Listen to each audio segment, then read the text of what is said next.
네, 안녕하세요. 매일 아침 빠르게 만나는 미국 주식과 테슬라 소식 아트라운 TV입니다. 테슬라가 1분기 인도량 컨센서스를 발표를 했습니다. 몇 대나 나왔을지 같이 알아보도록 하겠고요. 미국장이 오늘 급락을 했습니다. 스태그플레이션 공포가 엄습을 하고 있는데 이제 오늘 자세히 알려드리도록 할게요. 오늘도 인사이트 가득한 소식들이 많으니까 시청하시기 앞서 구독과 좋아요 알람 설정 꼭 눌러주시기 바라겠습니다. 미국장 현황부터 간략히 살펴보도록 하겠습니다. 나스닥이 무려 오늘 2.7%나 빠졌어요. 나스닥 일봉 차트를 보면 다시 한번 저점 테스트를 하는 구간이라고 볼 수 있겠죠. 지난 하락 때도 17,200선까지 떨어졌는데 이번에 17,300까지 떨어지면서 다시 한번 바닥을 테스트하고 있는 중이 되겠습니다. 일단 이번 금요일장은 미국 PCE 지수가 프리마켓에서 발표가 되었었죠. 자, 이에 더불어서 미시간대 소비자 심리지수도 같이 발표가 되었습니다. 그러니까 오늘 증시 급락의 배경에는 PC 물가지수와 미시간대 소비자 심리지수가 같이 영향을 끼쳤다라고 볼 수 있겠는데, 일단 변동성이 큰 식품과 에너지를 포함한 개인 소비 지출 물가지수, 그러니까 PC 지수, 헤드라인 지수는요, 예측치에도 부합하고 이전과 같은 수치가 나왔어요. 지난 2월달 CPI 지수, PPI 지수는 내려갔는데 PC 지수는 예측치에 부합하는 수준이었고 내려가지는 못해서 좀 아쉬운 숫자가 발표되었다라고 볼 수 있겠습니다. 자, 문제점은 이 근원 PC 지수였어요. 여기에도 보면은 별이 3개로서 좀 더 중요한 지표라고 볼 수 있겠는데, 변동성이 큰 에너지와 식품을 제외한 수치라고 보시면 되겠습니다. 이는 예측치를 상회하는 수준이 나와버렸어요. 자, 이러면서 아직도 물가는 좀 끈적한 것 같다. 특히 연준이 목표로 하고 있는 부분이 이 근원 소비 지출 물가 지수, 이 PC 지수가 2%까지 떨어지는 것을 목표로 하고 있는데 아직도 2% 후반이 나오고 있으니까 좀 높아 보이긴 하죠. 그리고 여기에 더불어서 미시간 내 소비자 심리 지수마저 예측치를 하회하는 모습이 나왔습니다. 자, 이전 대비로도 굉장히 낮은 수치가 나왔어요. 자, 이를 그래프로 자세히 살펴보면 2022년 11월 이후 최저 수준이 나왔다라고 볼 수 있겠습니다. 전년에도 79.4가 나왔는데 이것보다도 굉장히 낮은 수치가 나와버렸죠. 그래프를 보면 이렇게 많이 뚝 떨어진 모습을 확인해 볼 수 있는데요. 연준이 한창 금리 인상을 했던 2022년 수준까지도 내려왔다라고 볼 수 있겠어요. 다만 이 소비자 심리지수가 바닥일 때 증시 역시 저점일 때가 많았습니다. 소비자 심리지수가 50 정도를 보였을 때가 가장 낮았었는데요. 거의 다 왔죠. 지금이 57이니까. 자, 이때가 미국의 기준금리가 피크를 거의 찍었을 때입니다. 하지만 그 다음에는 지수도 이렇게 같이 올랐죠. 소비자 심리지수와 함께. 자, 그리고 근원 PC 지수도 한번 그래프로 보도록 할게요. 지금 보이는 건 전년 동기 대비 수치라고 볼 수 있고요. 그럼에도 불구하고 이 3% 이하에서 유지가 되고 있는 모습입니다. 굉장히 오래되었어요. 이번에 2.8%라서 예측치보다는 높게 나왔지만 다른 달에도 2.8%를 보일 때가 굉장히 많았습니다. 자, 그리고 결정적으로 작년부터 미국 연준은 기준금리 인하를 실시하고 있죠. 그런 것을 보면 자, 2%대 후반에 근원 PC 지수는 그렇게 나쁘다라고 볼 수가 없어요. 자, 문제는 이 MOM 수치였습니다. 전월 대비 PC 지수가 많이 올랐어요. 0.4%가 나왔습니다. 예측치도 뛰어넘었고 이전 대비로도 올라왔죠. 최근에 0.1%, 0.2%를 찍을 때도 있었는데 전월 대비로는 좀 끈적한 수치가 나왔어요. 자, 하지만 기존의 과거 시기의 그래프를 보더라도 굉장히 오르락내리락 계절성을 보여주었어요.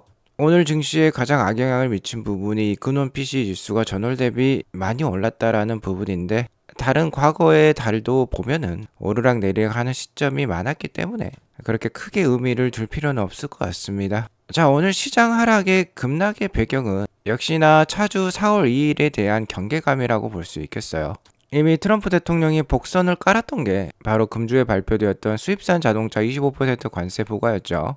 자, 그러니까 차주가 좀 두려운 투자자들의 이탈이 이번 주 금요일장에 있었다라고 볼 수 있겠습니다.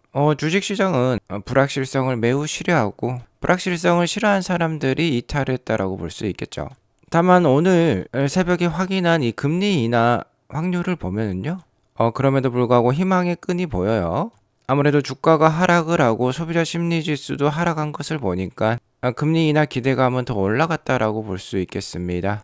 6월 달에 금리 인하가 예상이 되고 있는데 어제는 60%대 확률이었다라고 하면 오늘 77%대까지 확률이 올라갔어요. 자, 그리고 계속해서 이 세 차례 금리 인하가 기대가 되고 있습니다. 그렇기 때문에 아마도 빠르면 6월달, 늦어도 하반기부터는 시장의 반등 분위기가 나올 수 있겠다. 4월 2일에 상호관세가 발효가 되더라도 4월 내내 트럼프 정부는 각국과 협상을 계속 이어갈 수 있어요. 4, 5월달까지는 트럼프 정부발 관세 정책에 의한 증시가 좀 눌려 있을 수 있겠지만 금리 인하가 시작이 되면 이제 시장의 내러티브는 관세에서 금리 인하로 선회를 할 수도 있겠습니다. 자, 그리고 나스닥이 많이 빠지긴 했어요. MDD가 벌써 14.3%까지 기록을 하고 있습니다.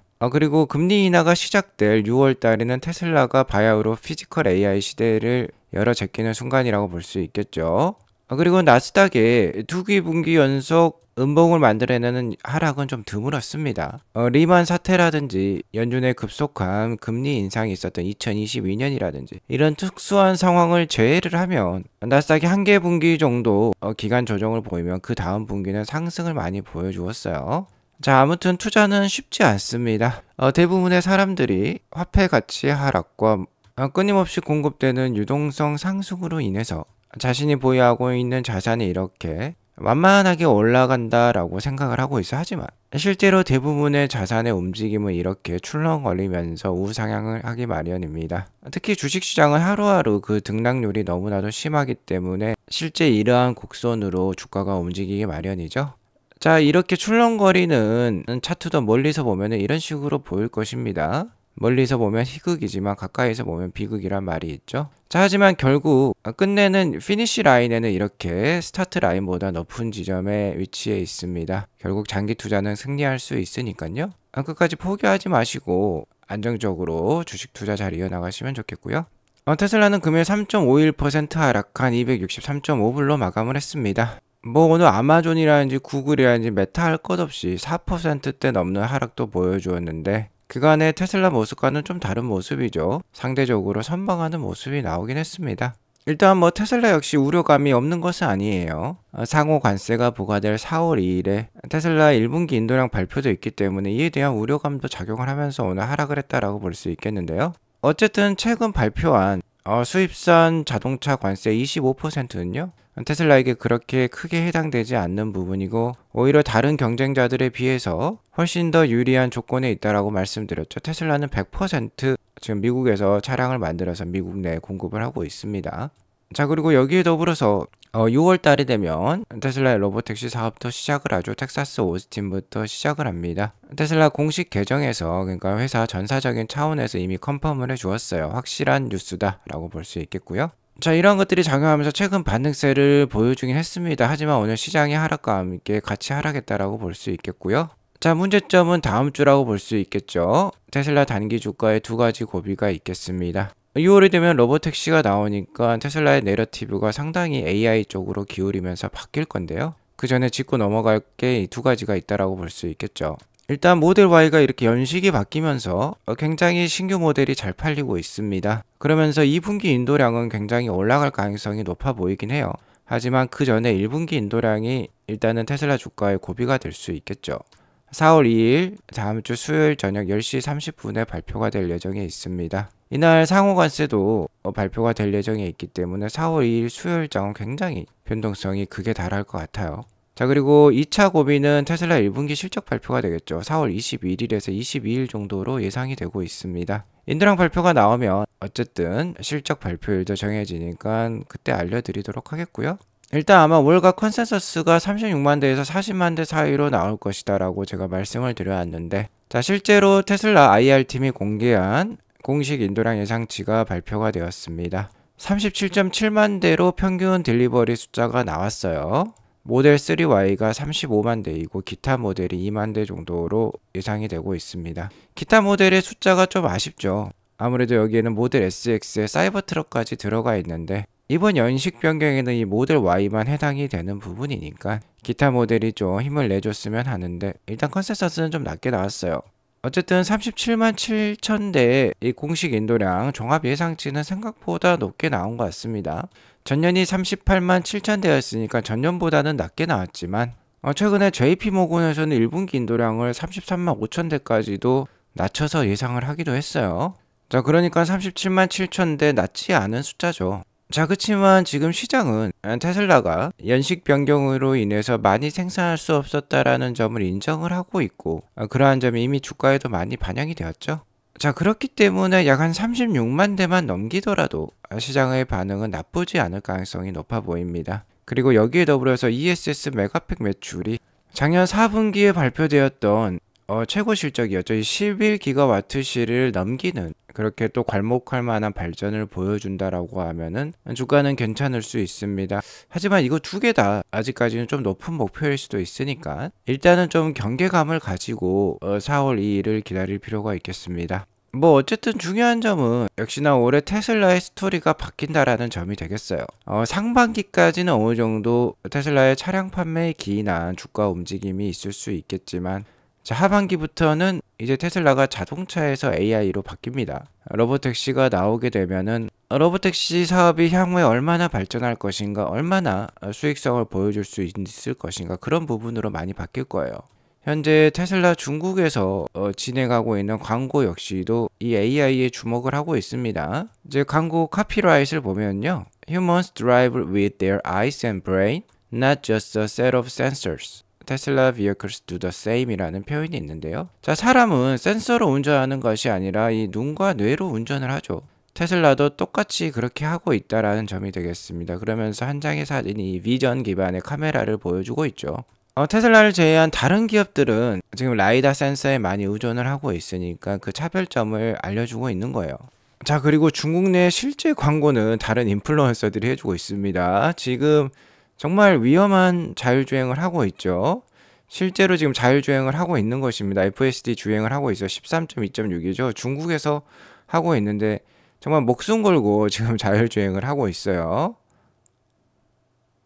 자, 이렇게 산비탈길을 보면은 이 길을 벗어나게 되면 낭떠러지 같은데 그렇게 목숨 걸고 이렇게 자율주행 테스트를 하고 있습니다. 중국인들 대단한 것 같아요. 자, 여기에 더불어서 뭐 인도에서도 이렇게 테스트를 하고 있습니다. 말도 안 되죠. 대단한 것 같습니다. 이거 불법일 것 같은데. 보면은 저기 버스 정류장까지 보이죠. 이렇게 인도로 지금 테슬라 차량을 자율주행하고 있는 모습을 확인해 볼 수 있습니다. 굉장히 많은 엣지 케이스들을 만들어내고 있어요. 이렇게 자율주행을 인도에서 하다가요, 테슬라가 자, 끝내는 이렇게 도로로 나오는 모습 우리가 확인해 볼 수 있었습니다. 이게 도로로 빠져나오죠. 자, 중국 테스터들 덕분인지 FSD 주행 마일수가 급속도로 늘어나고 있습니다. 현재 글로벌에 보급된 테슬라 차량들의 FSD 테스트 주행 마일수는 36억 마일이나 돼요. 자, 작년 한 해만 21억 마일 이상을 만들어냈습니다. 자, 이렇게 속도가 굉장히 빨라지고 있는 거 우리가 확인을 해볼 수 있죠. 자, 일론 머스크는 과거에 이 FSD 테스트 마일수가 60억 마일을 넘어가면은 자율주행 완전한 규제 승인이 가능하다라고 얘기를 했는데요. 지금 벌써 이제 뭐 36억 마일까지 달성을 했으니까 24억 마일밖에 남지 않았습니다. 현재 그 마일수 증가 속도가 가팔라지면서 분기당 6억 마일 정도 증가 중에 있는데요. 자, 그렇게 따지면 한 1년 정도 남았다라고 볼 수 있겠죠. 60억 마일을 채우는데. 그런데 그 속도가 이렇게 기하급수적으로 빨라지고 있으니까 1년도 안 걸릴 것 같습니다. 자, 그리고 36억 마일이 얼마나 대단하냐면 다른 경쟁자들에 비해서 넘사벽이라고 볼 수 있겠죠. 뭐 웨이모의 거의 90배에 달하는 자율주행 데이터를 가지고 있는 게 테슬라라고 볼 수 있겠습니다. 이게 바로 팩트라고 볼 수 있겠죠. 그리고 웨이모와 뭐 바이두는 이미 로보택시 사업을 하고 있다라고 하지만 역시나 같은 AI라면 테스트를 많이 하고 데이터, 그러니까 머릿속에 든 게 많은 AI가 훨씬 더 운전을 잘하겠죠. 자, 그러니까 6월에 진정한 로보택시가 온다라고 볼 수 있습니다. 최근 보여드렸던 웨이모의 영상을 보면 라이다 기반이기 때문에 뭐 역주행을 한다라든지 말도 안 되는 주행을 할 때가 꽤 많아요. 하지만 테슬라는 다릅니다. 테슬라는 인간처럼 두 눈으로 인지하고 인간처럼 판단하고 운전할 수 있기 때문에 이러한 엣지 케이스 상황에서도 어떻게든 완벽한 주행을 만들어내고 있어요. 그리고 중국인 테스터들이 이렇게 극심한 테스트를 해주기 때문에 오히려 엣지 케이스가 많이 늘어나고 있습니다. 그러면서 더 완벽한 자율주행을 만들어낼 수 있겠죠. 자, 다음 주 테슬라 주가도 많이 빠질 수 있습니다. 물론 관세 부과와 인도량 발표에 따른 불확실성 제고로 주가가 오를 수도 있겠는데요. 어쨌든 좀 경계감을 가질 필요가 있습니다. 추가적인 주가 하락이 있다라고 하면 자, 이 6월달 사이버캣과 로보택시가 나오기 전에 마지막 기회가 될 수도 있어요. 아무튼 중요한 것은 앞으로 2030년까지 우리 주변에는 이 옵티머스 로봇이 걸어다니는 모습을 만나볼 수 있을 거고요. 2030년이 되면 정말 더 이상 운전을 하지 않는 시대가 올 수도 있습니다. 그리고 이 세상을 만들 단 하나의 기업이 있다라고 하면 바로 테슬라라고 볼 수 있겠죠. 피지컬 AI 최강자에 계속해서 투자해 나가시기 바라겠습니다. 참고로 우리나라의 이제 모델 Y가 이 신규 모델 Y의 가격이 확정이 되었어요. RWD가 5,299만 원으로서 보조금을 100% 받을 수 있는 수준으로 나왔습니다. 보조금을 100% 받게 되면 5천만 원대 초반이나 4천만 원대 후반이 될 것 같아요. 국내 뭐 아이오닉이라든지 EV6라든지 이런 차량과 비교해봐도 굉장히 좋은 가격 수준으로 나왔습니다. 정말 우리나라에도 또 한 번 이 모델 Y 대란이 일어나지 않을까 예상이 드는 가격이에요. 4월 2일부터 주문이 가능하다라고 하니까 주문창 열리면 빨리 확인해 보시기 바라겠습니다. 아무튼 어쨌든 4월 2일이 정말 빅데이네요. 오늘 이것으로 방송을 마치도록 하고요. 오늘 방송이 도움이 되었으면 구독과 좋아요 알람 설정 꼭 눌러주시기 바라겠습니다. 행복한 주말 되시기 바라겠습니다. 감사합니다.